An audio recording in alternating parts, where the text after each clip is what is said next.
Hello, Salman, can you hear me? If you can, then just reply in chat box.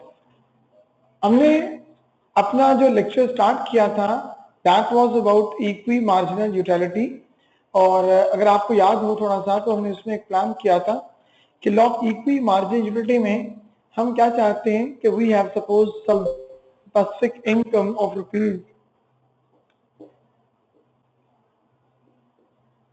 5 and we want to have spend our income on two goods like x and y to get maximum total utility।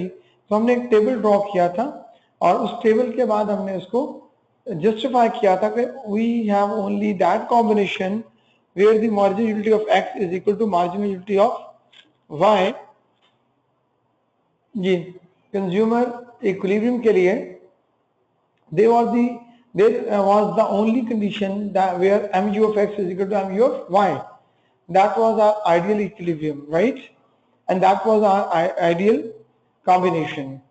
For that purpose, we have built like one table. Might you remember? 1, 2, 3, 4, 5, and mu of x was 80, 70, 60, 50, and 40. And on the other hand, while mu of y, we have 70, 60, 50, 40, and 30, and that was the combination 3 units of x and 2 of y, where tu was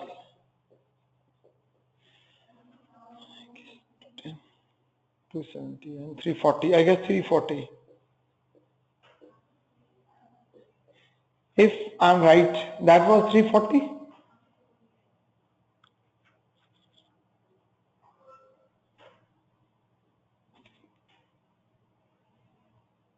Ji Basir, are you there? Ji Basir Afridi, are you there? Okay, TU was 340. Okay, my dears, that was maximum. हमने इसको rearrange करके भी देखा था. Today we have to go for some diagrammatic explanation.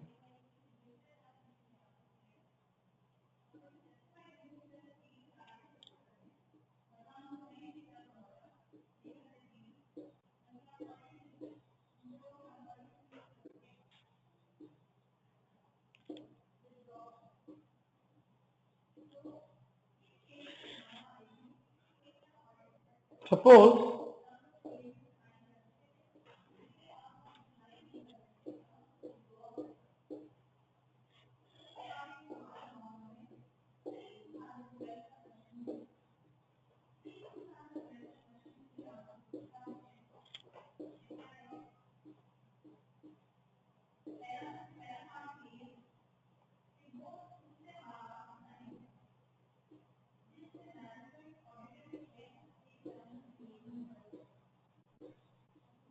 G, you got it? Now suppose we are going to draw combination according to the combination 3 units of x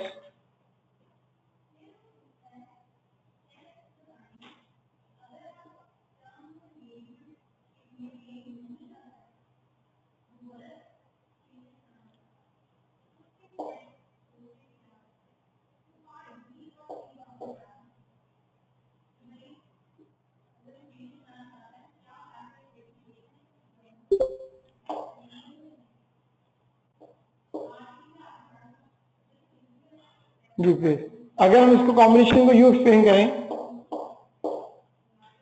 80, 70, 60, here 70 and 60,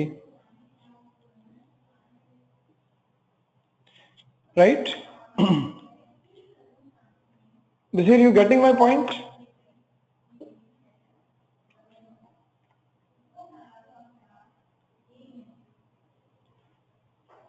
Salman wait करें, Salman wait please, अभी page number मैंने mark नहीं करवाया, ये diagram complete हो जाए then I will let you know, okay. अच्छा, just मुझे आप सब लोग जितने भी इस वक्त ऑनलाइन हैं, आप मुझे सिर्फ एक रिस्पॉन्स कर दें कि ये आपको स्क्रीन विजिबल है।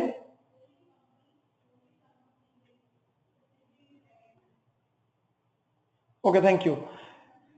अब ये जो डायग्राम है, इस डायग्राम के अंदर हमें जो चीज नजर आई अभी तक, दैट इज व्हाट इनफैक्ट, वो ये है कि ये जो आपका लास्ट एरिया है, जो लास्ट एरिया है, ये एरिया अगर आप कंपेयर करें तो don't you think that these are equal, right? So these are equal mean what? Then mu of x for the last unit is equal to mu of the y for the last unit of y commodity. Okay?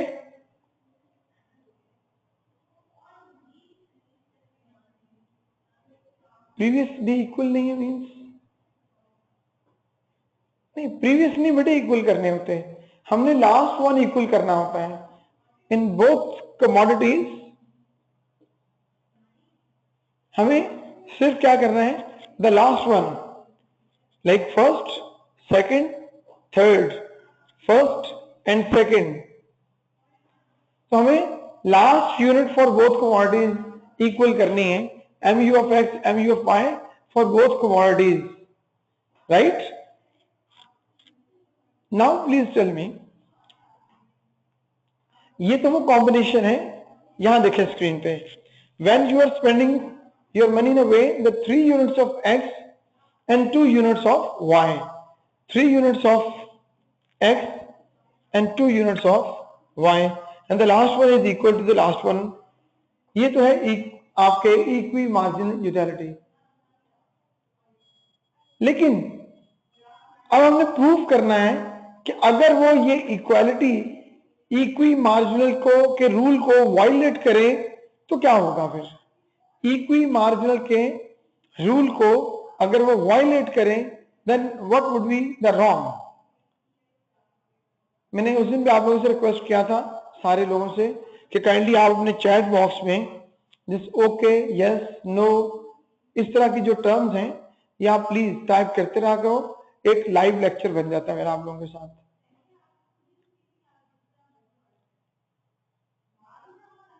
तो everybody please आप just keep on typing जी, yes, okay, fine, no, etcetera, whatever you are feeling. अब यहां से मैं please एक conclude कर दूं इस डायग्राम को। ये तो है spending according to the rule when the mu of x for last unit of mu of y is the last unit। लेकिन अगर मैं इस रूल की वायलेशन करूं, अगर रूल की वायलेशन करूं और मुझे लॉस हो तो मुझे ये प्रूव हो जाना चाहिए कि no sir that is the best and ideal one when the mu of x last unit for the mu of y is equal to। वो मैं क्या करता हूं, मैं एक प्रैक्टिस करने लगा हूं, मैं इस रूल की वायलेशन करते हुए mu of x is not equal to mu of y की तरफ जाता हूं। मैं क्या करता हूं, 2 units of x and 3 units of y करता हूं, राइट? ये भी हो सकता है, ये भी हो सकता है। इनइक्वालिटी में तो कुछ भी हो सकता है ना, फिर ये भी हो सकता है 4 units of x and 1 unit of y भी हो सकता है। तो कुछ भी तो हो सकता है ना भैया, कोई भी तो काम हम कर सकते हैं। तो चलिए इसको यूं कर लेते हैं, 4 units of x and 1 unit of y। पहले हम टेबल में देखते हैं क्या इसमें mu of x is equal to of mu of y और नॉट। आप देखिए इधर टेबल पे mu of x पे कितने किए मैंने, 4, y पे कितने किए, 1। क्या इसका जो लास्ट यूनिट है वो उसके लास्ट यूनिट के इक्वल है?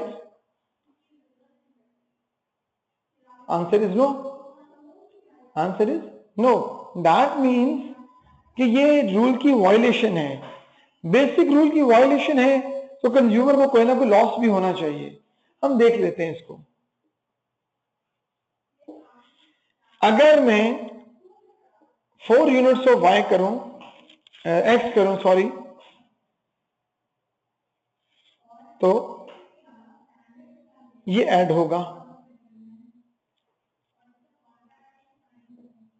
आपका जो एडिशन होगा वो ये शेडेड एरिया ऐड होगा, ऐसे ही है।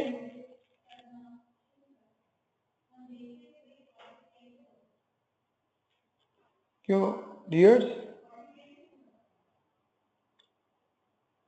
ये एरिया आपका लॉस गेन होगा आपको, लेकिन फिर आपके पास वाई के लिए कितने यूनिट्स हैं? वाई के लिए तो आपको सिर्फ 1 यूनिट है, तो 1 यूनिट तो इधर रह जाएगा, ये तो लॉस, ये तो आपको लूज करना पड़ेगा। सो that means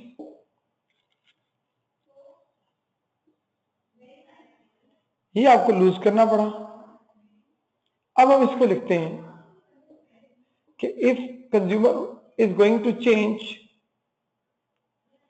the spending system, it is what? Gain by spending, yes, gain by spending 1 extra unit on x, और ये क्या होगा उसका loss by drawing 1 unit from y. You are getting this and you are losing this. You are spending 1 more on x, you are withdrawing 1 from y. So that's why if you are going to withdraw 1 from y, it would be your loss and it would be your gain. So we can say here gain is less than loss. So फिर क्या proof क्या हुआ कि if consumer will violate the basic rule of equality of marginal utilities, consumer has to face some loss.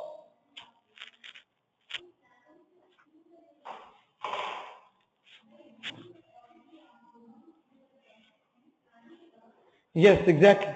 The consumer is losing a lot if the consumer is not going to plan his spending according to the law. And that's it. Now everyone got?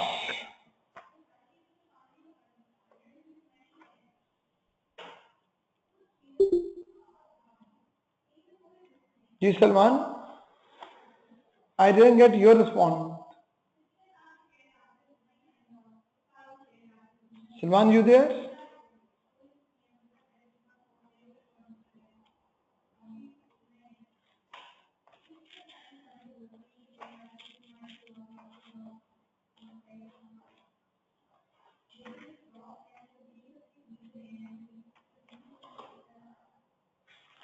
Okay, page number, आप लोगों के पास book है इस वक्त? जी वसीर, मैं बता रहा हूं आपको, अगर कंज्यूमर, अगर आप देख रहे हैं, स्क्रीन व्यू है आपको बसीर? स्क्रीन व्यू है?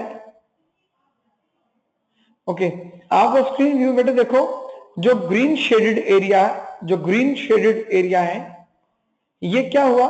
ये ग्रीन शेडेड एरिया ने 4th 1 यूनिट जब कंज्यूमर ने स्पेंड किया तो उसको एक एडिशनल यूटिलिटी गेन हुई, लेकिन जब उसने 4 रुपीज एक्स पे स्पेंड कर दिए तो वाई के लिए तो 1 रुपी रह गया, तो he can use just 1 unit of y. तो जब 1 ऑफ वाई स्पेंड करेगा तो जो येलो वाला एरिया होगा सेकंड वन, वो तो उसको सेक्रीफाइस करना पड़ेगा ना। Basir, can you hear me? Okay, अब येलो वाला जो है एरिया वो सेक्रीफाइस हो रहा है, ग्रीन वाला एरिया जो वो गेन हो रहा है। So that mean what? Good. अब आप लोग काइंडली, बुक है अगर आप लोगों के पास तो बुक खोलिएगा सब लोग। Page number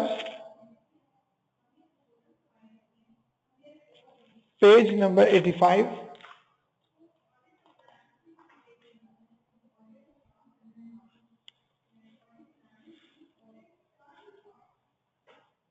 page number 85।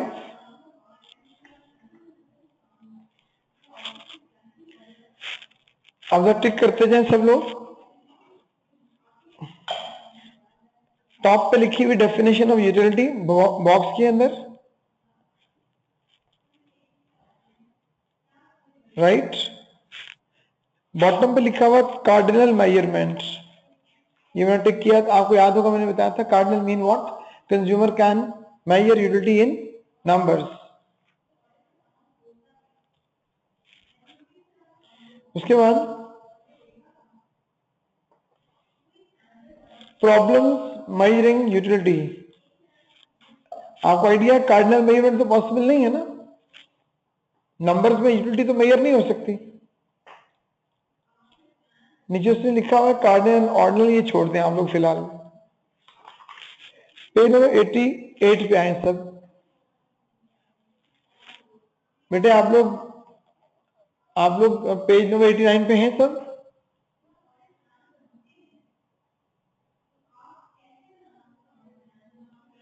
अच्छा, सॉफ्ट कॉपी ऑफ बुक, चलेंगे मैं उनसे ट्राई करता हूँ। जी श्योर, मैं अभी उनसे आफ्टर दिस लेक्चर मैं उनसे बात करता हूँ कि अगर वो मेरे पास सॉफ्ट कॉपी यहाँ शेयर हो जाए तो it is good and a good idea even. Definitely I will request to the administrator.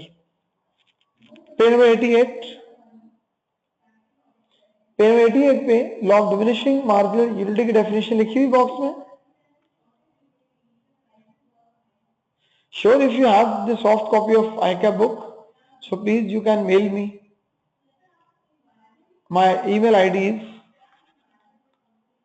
नहीं WhatsApp नहीं, email ID। Ji Umar is saying that he might has।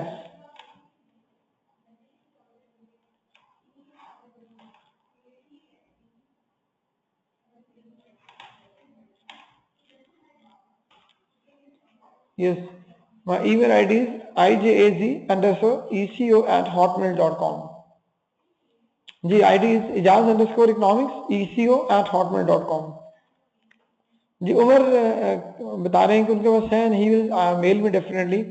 तो इंशाल्लाह by day tomorrow we will have a soft copy on your screen. Okay,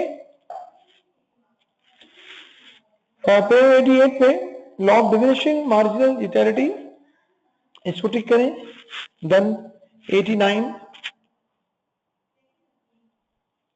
no बेटे वो आप chat box में check करें ना, चैट बॉक्स में Umar IJAZ_ECO। Okay, page 89 table diagram,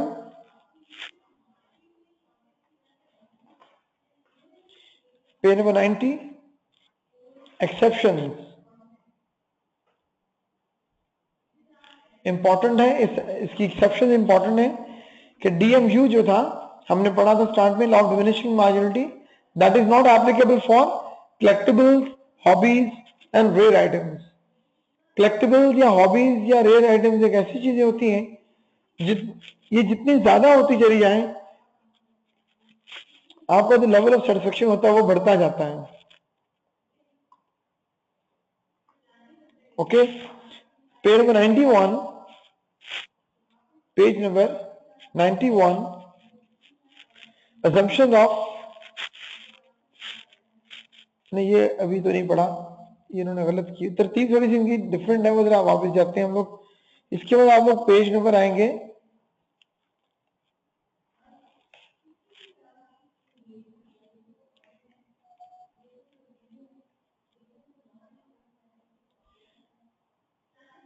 यार, ये इनका है थोड़ा इशू जी। पेज नंबर 100 पे, page number 100 equi marginal utility की इन्होंने इंपॉर्टेंस दी हुई है। पहली है कंज्यूमर के लिए, पेज नंबर 100।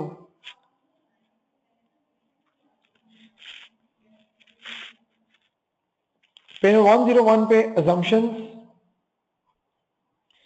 और limitations।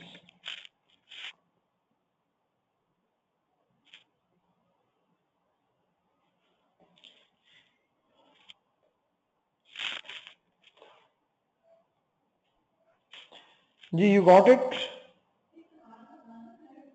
everybody?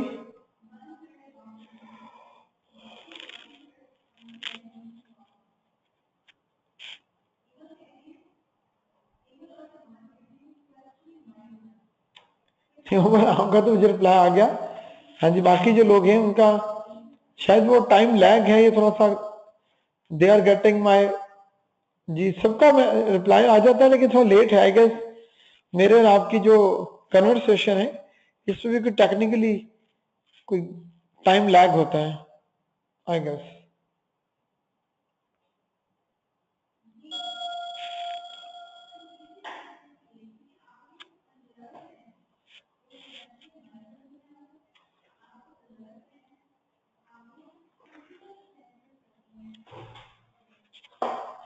राइट, चले फिर अब थोड़ा सा हम डिस्कस करते हैं इनकी assumptions और limitations को।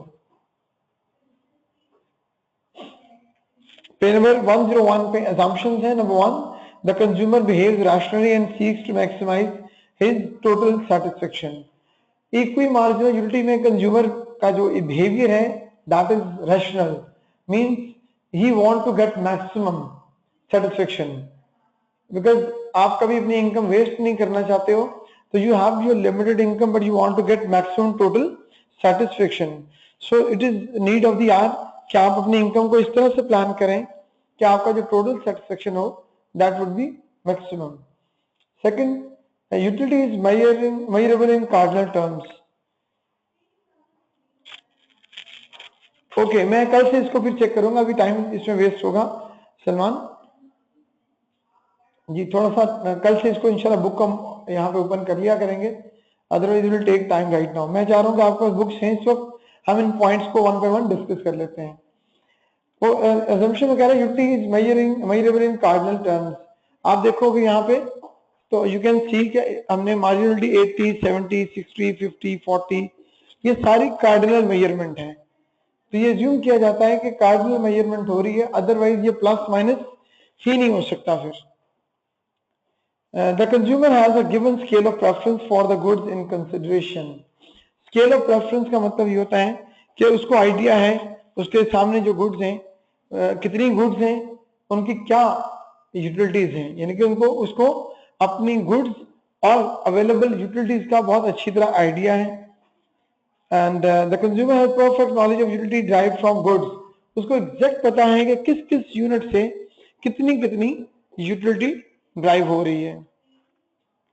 Wants and goods are substitutable. आप एक्स और वाई को एक्सचेंज करना चाहो तो आप कर सकते हो।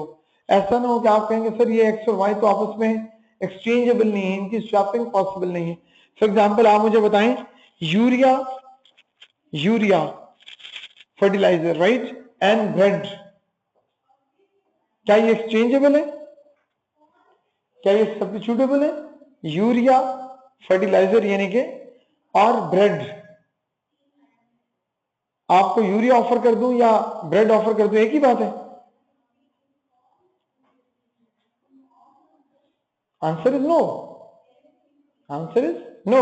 सर ये दोनों आपस में सब्स्टिट्यूट नहीं हो सकते हैं। हाँ, पेप्सी एंड कोक हो सकते हैं, फ्रूट एंड ड्राई फ्रूट हो सकते हैं। Prices of the goods are unchange.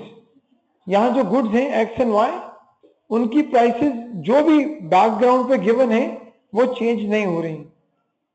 Consumer income is fixed.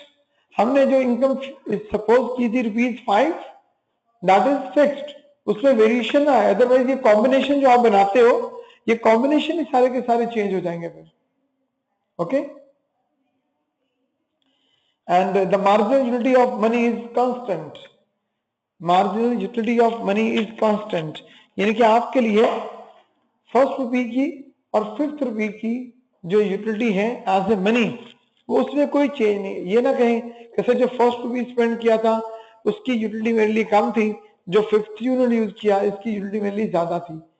तो मनी की यूटिलिटी, मनी की जो यूटिलिटी है ये कांस्टेंट होनी चाहिए, इसमें कोई चेंज नहीं आना चाहिए। लिमिटेशंस क्या है? अजम्पशंस, ये आमतौर पे सब लोग याद रखें, जो अजम्पशंस होती हैं यूजुअली यही लिमिटेशंस होती हैं। For example, consumer expenditure may not conform to the law due to the following limitation. Number one, consumer do not make conscious calculations. आप देखते हो जब आप मार्केट में जाते हैं शॉपिंग करने के लिए, तो एक जनरल सा बिहेवियर होता है शॉपिंग करते वक्त, एक स्लाइड सा माइंड सेट होता है। आपको आइडिया होता है कि मैंने शर्ट परचेज करनी है, आपको आइडिया होता है मैंने हाफ स्लीव लेने हैं, आपको लगता है कि लाइनिंग वाली शर्ट लेनी है, आपको लगता है कि मैंने कोई 2000 की रेंज में शर्ट लेनी है। ये सारी जो चीजें हैं, और आपको ये भी आइडिया होता है कि मैंने लिबर्टी से या मैंने एम आलम से या अंदरून लाहौर से या हाइपर स्टार से, ये एक माइंडसेट आपका एक ऑलरेडी होता है। लेकिन जब आप चले जाते हैं तो उसके बाद आप तमाम चीजों को वन बाय वन कंपेयर तो नहीं कर रहे होते ना, कि जनाब इसकी मार्जिनलिटी इतनी है, नहीं ये वापस रख लें, एक और प्रोडक्ट दिखाएं, इसकी मार्जिनलिटी ज्यादा हो रही है, हाँ ये अच्छा है, दूसरा दिखाएं। ये तो नहीं कर रहे होते, आप को बहुत ज्यादा कॉन्शियस कैलकुलेशन में नहीं कर रहे होते, एक जनरल से माइंडसेट के अकॉर्डिंग आप लोग शॉपिंग करते हैं। इसलिए इक्वी मार्जिन जो है ये लाइफ में, रियल लाइफ में डायरेक्टली एग्जिस्ट नहीं करता। सेलफोन परचेज करने जाते हैं ना, सेलफोन, तब भी आपके माइंड में कुछ चीजें जनरलाइज हुई होती हैं, कौन सी कंपनी का लेना है, किस रेंज में लेना है, कहां से लेना है, कितने सेलफोन लेने हैं, एटसेट्रा। दूसरी है कंज्यूमर इग्नोरेंस, मतलब कंज्यूमर सम टाइम ये जान ही नहीं पाता कि मैं जो प्रोडक्ट परचेज कर रहा हूं इतनी रुपीस के अंदर ही इससे अच्छी प्रोडक्ट मार्केट में मौजूद है। क्या आपको रियल वर्ल्ड में अपनी प्रोडक्ट के जितने भी बेटर सब्स्टिट्यूट्स होते हैं उनका एग्जैक्ट आइडिया होता है? To every consumer, every time, for every product, everywhere? Answer is no, because no one can have such kind of experience कि जनाब जो मैंने प्रोडक्ट परचेज की है that is the best one, इससे बेहतर दुनिया में हो ही नहीं सकती। हाँ, might you are feeling that the way you have spent your income, that is going to be the maximum for you, but isn't possible कि पूरी दुनिया में सबके लिए इक्वल इतनी बेस्ट वन होगी? Answer is no. पॉसिबल ये है कि कोई और इससे अच्छा भी बता सकता है आपको प्रोडक्ट। कस्टम्स एंड फैशन, ये जो कस्टम्स और फैशन आते हैं, ट्रेडिशंस आती हैं, कोई चीज फैशन में इन होती है और कोई चीज फैशन में आउट हो जाती है। आपका ख्याल है कि जो फैशन में इन होती है वो क्वालिटी की वजह से इन होती है? नो। क्या वो अपनी प्रोडक्ट की रिलायबिलिटी की वजह से इन होती है? Answer is no. तो किस बेस पे इन होती है? सर वो सिर्फ और सिर्फ ऑस्टेंटेशन पे होती है, शो ऑफ पे होती है, मार्केटिंग पे होती है, माइट मीडिया पॉपुलैरिटी भी होती हो, लेकिन जरूरी तो नहीं होता कि वो प्रोडक्ट जो फैशन में इन है वो मैक्सिमम यूटिलिटी भी आपको देती हो। तो इसलिए बहुत सारे डिसीजंस आपके custom and tradition and fashion basis पे होते हैं। इंडिविजिबिलिटी ऑफ गुड्स, ये बड़ा इंपॉर्टेंट है भाई डियर्स। इंडिविजिबिलिटी ऑफ गुड्स, बहुत सारी चीजें ऐसी होती हैं जो फर्दर डिवाइड नहीं हो सकती, जिनकी डिविजिबिलिटी पॉसिबल नहीं होती। जब आप कहते हैं नहीं मैंने इतने यूनिट एक्स के ड्रॉप करके इतने यूनिट वाई के लेने हैं, तो मुझे बताएं अगर एक्स, सपोज कर रहा हूं मैं, एक्स जो है वो काउ है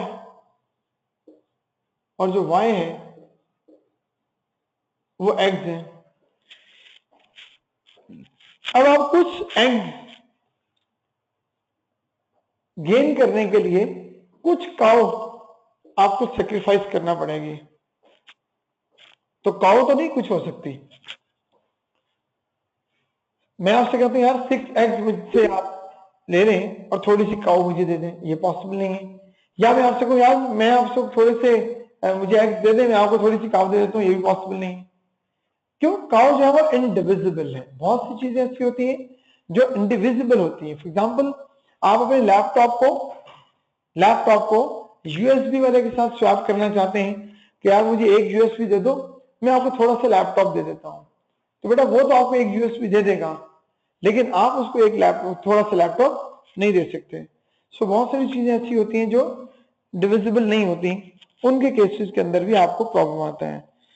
अंडरलाइंग अजम्पशंस, जो आपने अजम्पशन ऊपर रखी थी कार्डिनल मेजरमेंट की, परफेक्ट नॉलेज की, वो तकरीबन सारी की सारी ऐसी हैं जो रियल वर्ल्ड में एग्जिस्ट नहीं करती। सर यहां तक पॉइंट क्लियर हो गए? एक बार सारे लोग जरा मुझे अगर रिस्पॉन्ड कर दें। Okay, thank you very much. तो ये टॉपिक आपका यहाँ पे कंप्लीट हो जाता है। ये टॉपिक बेसिकली यहाँ कंप्लीट हो जाता है आपका। इसके बाद एक स्टेप जब आप आगे जाते हैं कंज्यूमर बिहेवियर को ही थोड़ा सा हम कंटिन्यू और करते हैं, तो दूसरी अप्रोच है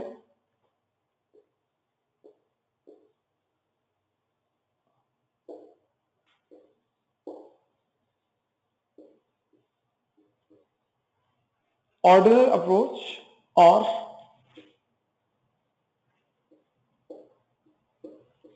इंडिफरेंस कर्व अप्रोच।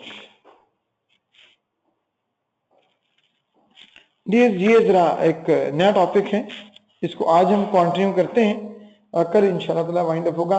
ये जरा मैं आपको ऐसे सब लोगों को बता दूं कि आपका जो रूटीन डे में कुछ दिन के लिए फॉर फ्यू डेज, जब तक ये मेरा इशू चल रहा है, ये जो है लेक्चर आपका मैं आप कह रहा हूँ few days minded 4 to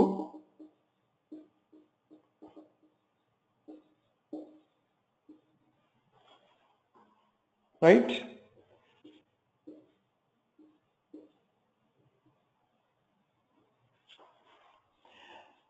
consumer behaviour का सेकंड जो है theory, that is approach, that is ordinal approach. Ordinal approach means what?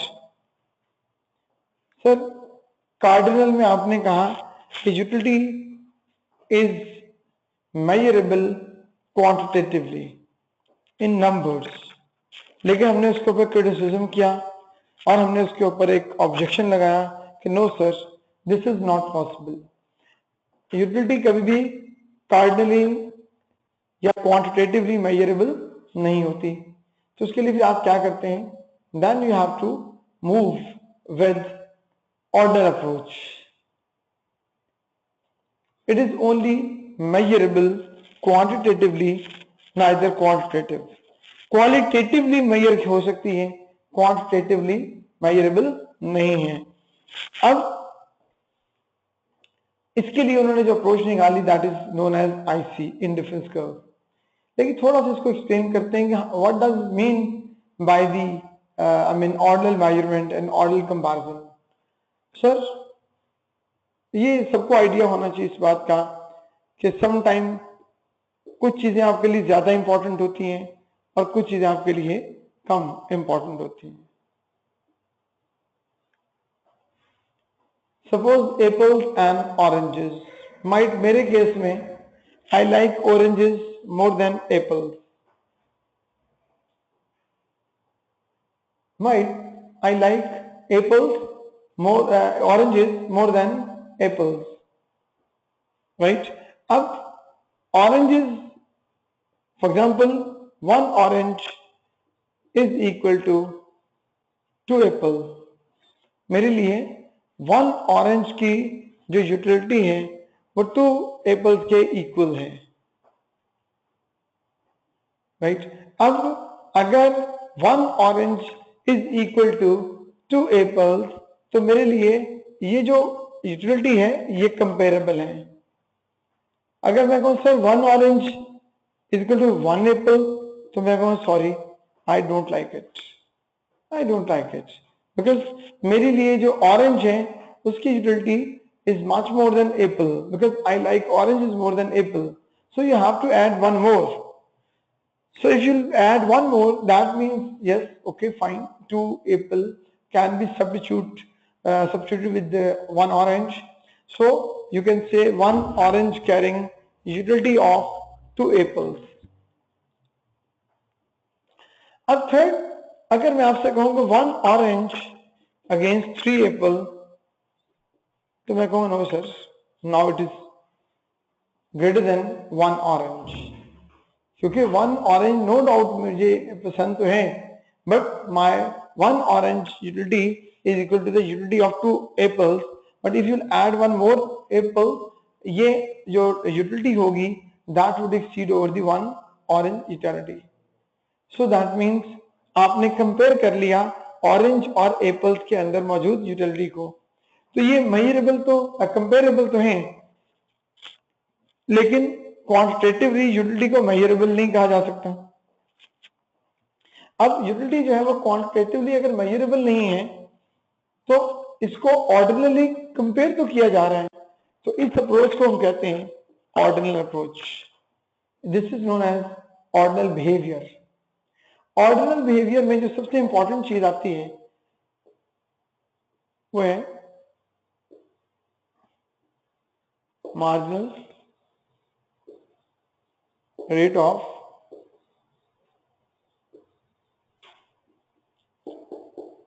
Substitution.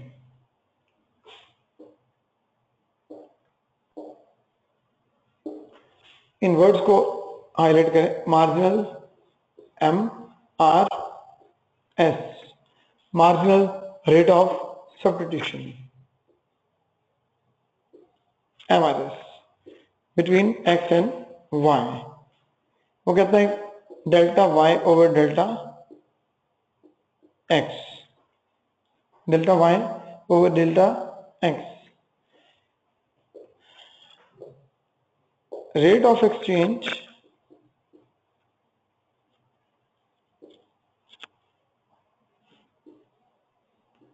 between goods leaving the level of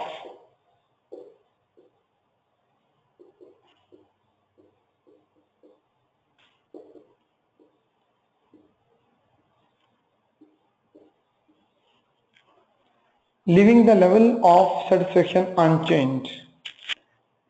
ये एक मुश्किल तरीन बात है जो इंशाल्लाह हम बहुत इजी वे में अंडरस्टैंड करेंगे कि the marginal rate of substitution stand for rate of exchange between goods leaving the level of satisfaction unchange.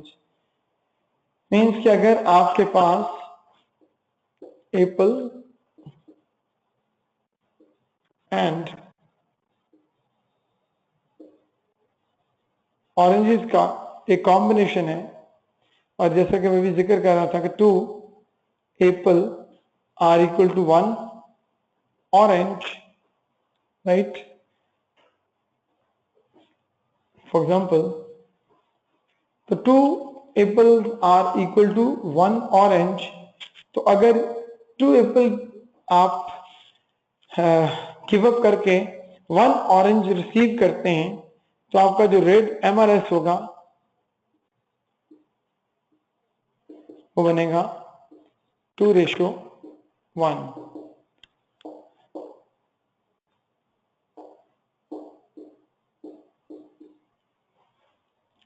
क्यों? जब किसी बॉक्स के अंदर से 1 ऑरेंज विड्रॉ करके 2 एप्पल या 2 एप्पल विड्रॉ करके 1 ऑरेंज ऐड करेंगे, तो आपका ख्याल है कि आपका जो उस बॉक्स का टोटल लेवल ऑफ सेटिस्फेक्शन होगा उसमें कुछ चेंज आएगा? Yes, answer is no. उसकी रीजन कि उस बॉक्स में जितनी यूटिलिटी आपने गिव अप की उतनी यूटिलिटी आपने ऐड कर दी, और जितनी यूटिलिटी आपने गिव अप की उतनी यूटिलिटी आपने ऐड कर दी, तो total utility will remain unchange.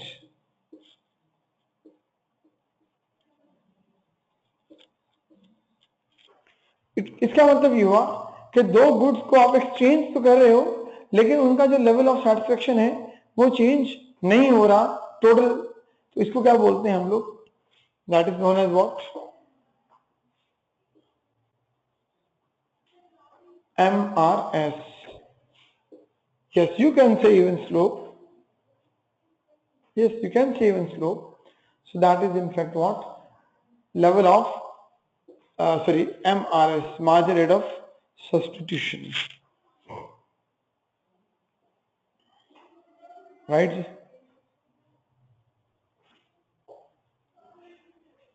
अब इसको थोड़ा सा एक्सप्लेन करना पड़ेगा हमें MRS को.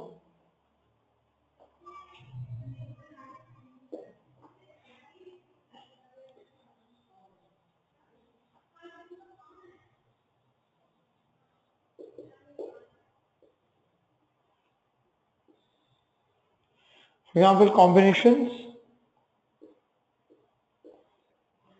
Y, X, MRS and level of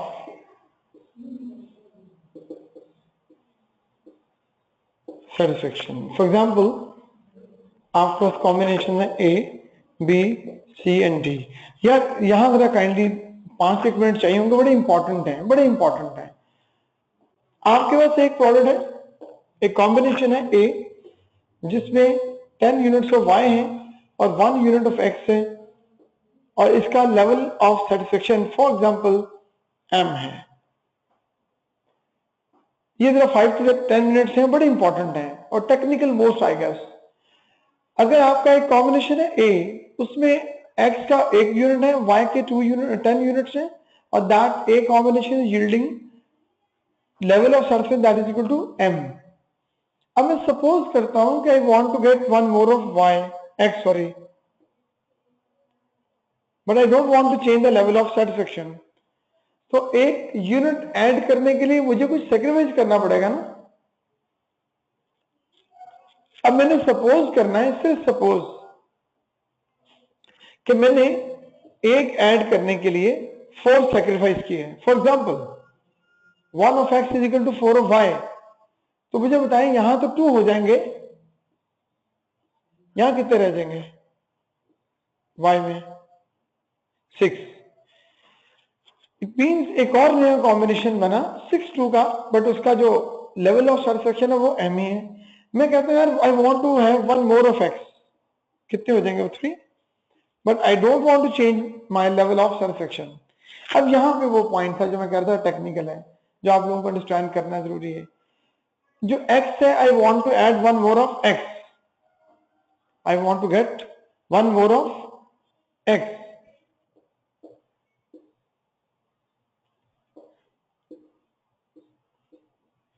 लेकिन अब सेक्रीफाइस देखना पड़ेगा मुझे. ये वो पॉइंट है, ये स्टेज है जहां आपको अंडरस्टैंड करना पड़ता है ज्यादा. वो देखें बेटे, पीछे हम बढ़ के आ चुके हैं DMU, diminishing marginal utility. Diminishing marginal utility वो क्या बताती है? More of the units you have for a commodity, less will be the level of satisfaction. अगर यू रिमेंबर, DMU अप्लाई होगा. अब आप मुझे बताएं, जितने लोग भी देख रहे हैं इस वक्त, आपने पहले एक X था, अब 2X है या 3X है. तो आप मुझे बताएं, फॉर एग्जाम्पल इसके बाद 4X हो जाएंगे. आप मुझे बताएं, ये जो आपके यूनिट्स X के ऐड होते जा रहे हैं 1, 2, 3, 4, इस पर DMU अप्लाई होगा तो इसकी यूटिलिटी क्या होगी? फॉल नहीं करती जा रही.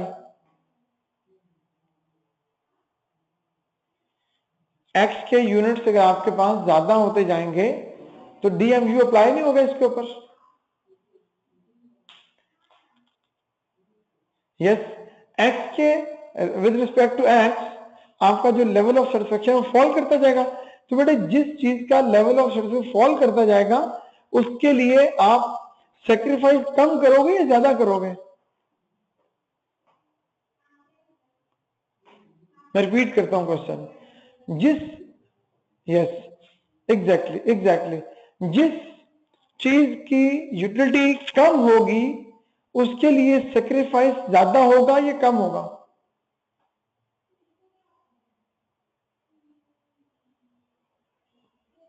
Umar please rethink.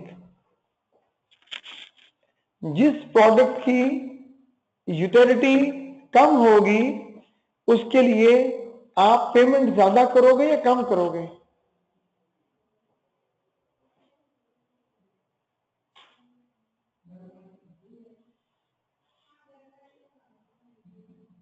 हाँ तो ठीक है ना, फिर यही तो मैं आपसे पूछ रहा हूं बेटे। एक्स की यूनिट्स बढ़ते जा रहे हैं, एक्स के यूनिट्स ज्यादा होते जा रहे हैं, और आप उसके लिए सेक्रीफाइस क्या करोगे? ज्यादा करोगे कम करोगे? कम करेंगे। डीएमयू अप्लाई हो रहा है।